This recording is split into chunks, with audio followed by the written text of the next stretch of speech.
Welcome to the unofficial abridged audio recording of the Book of Mormon.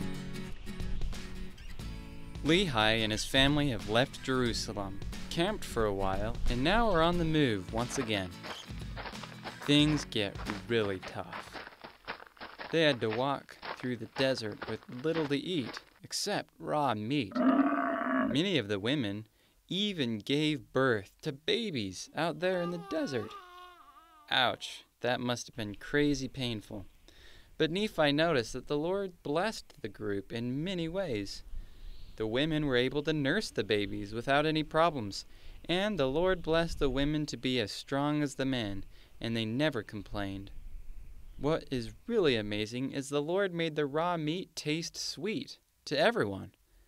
Nephi and his family traveled for 8 years, stopping every once in a while, but never for very long. Finally, they came to the ocean. The area was really nice. There was fruit, honey, and everything that a desert can't offer. Pretty much like your standard beach getaway. They decided to call the place Bountiful, and they set up camp. After a few days, Nephi heard the voice of the Lord saying, "Arise, and get thee into the mountain." So Nephi obeyed. He woke up, and he went up to the mountain that was near the camp, and he cried unto the Lord and prayed, asking what he should do. And the Lord spoke unto him, saying, "Thou shalt construct a ship, after the manner which I shall show thee, that I may carry thy people across these waters." Nephi said, "Lord, whither shall I go that I might find ore to molten, that I may make tools to construct the ship after the manner which thou hast shown unto me?" And the Lord told him where he needed to go in order to find all the stuff he needed in order to make tools and to build this big boat to take Lehi and his family across the ocean. So Nephi found all the stuff he needed, and using animal skins, he made a bunch of bellows to create the tools out of molten rock.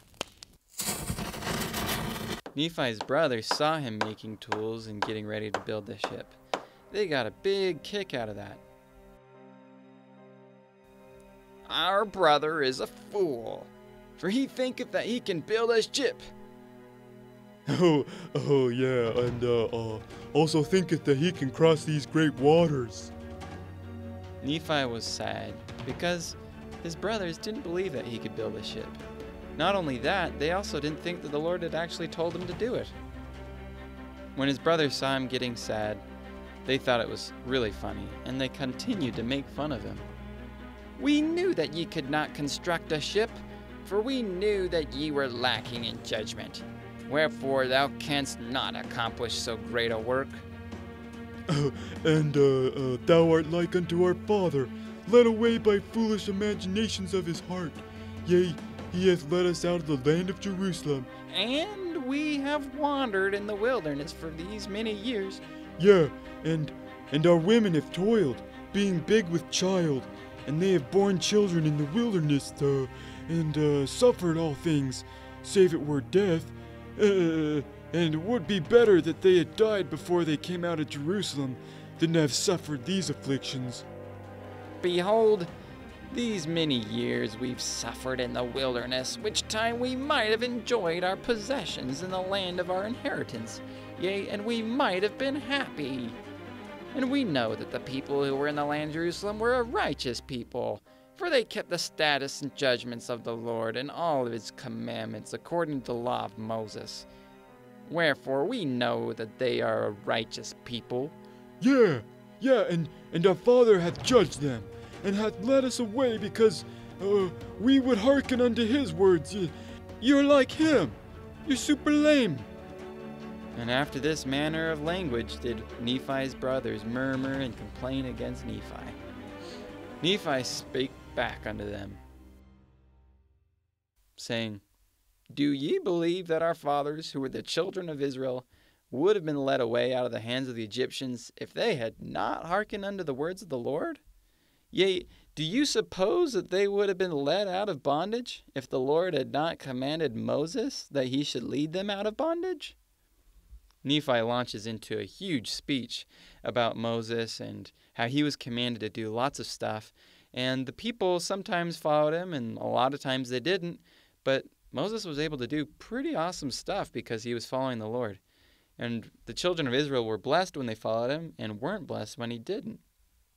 After saying some more stuff, Nephi then gets pretty personal with his brothers. "Wherefore, the Lord commanded my father that he should depart into the wilderness, and the Jews also sought to take away his life. Yea, and ye also have sought to take his life away. Wherefore, ye are murderers in your hearts, and ye are like unto them. Ye are swift to do iniquity, but slow to remember the Lord your God. Ye have seen an angel, and he spake unto you. Yea, ye have heard his voice from time to time, and he is spoken unto you in a still small voice. But ye were past feeling, that ye could not feel his words. Wherefore he is spoken unto you like unto the voice of thunder, which did cause the earth to shake as if it were to divide asunder. Oh, then why is it that ye can be so hard in your hearts? Behold, my soul is rent with anguish because of you, and my heart is pained. I fear lest ye shall be cast off forever. Behold, I am full of the Spirit of God, insomuch that my frame has no strength." Well, as you can guess, Laman and Lemuel were pretty angry with Nephi saying that they were murderers and bad guys and that they needed to shape up. So they decided, hey, let's throw Nephi off this cliff into the sea. And they began to rush at Nephi to kill him and get rid of him. But Nephi stopped them. "In the name of the Almighty God, I command you that ye touch me not, for I am filled with the power of God, even unto the consuming of my flesh. And whoso shall lay his hands upon me shall wither, even as a dried reed, and he shall be not before the power of God, for God shall smite him. If God had commanded me to do all things, I could do them. If he should command me that I should say unto this water, Be thou earth, it should be earth. And if I should say it, it would be done. And now if the Lord has such great power and has wrought so many miracles among the children of men, how is it that he cannot instruct me that I should build a ship?" Nephi makes a pretty good argument that, look, God's the creator of the universe, and if he wants just one little thing like me making a ship, I'm pretty sure that it can happen. It's not that crazy. Nephi says a lot more stuff to his brothers, and they don't actually know what to do or to say. They were confounded. The Lord spoke to Nephi, "Stretch forth thy hand again unto thy brethren, and they shall not wither before thee, but I will shock them, saith the Lord. And this will I do, that they may know that I am the Lord their God." Nephi did what God told him, and when he touched them, the Lord shook Laman and Lemuel. They were really afraid and said together, "We know of a surety that the Lord is with thee, for we know that it is the power of the Lord that has shaken us." And they kneeled down and were about to worship Nephi. Nephi told them to stop it. "I'm thy brother, yea, even thy younger brother. Wherefore worship the Lord thy God, and honor thy father and thy mother, that thy days may be long in the land which the Lord thy God shall give thee." After this incident, Nephi's brothers were more willing to help with the boat. And after lots of work and prayers, they finished the ship, and everyone agreed that it was pretty amazing. The reading and opinions expressed on these recordings are not endorsed or probably recognized by the church.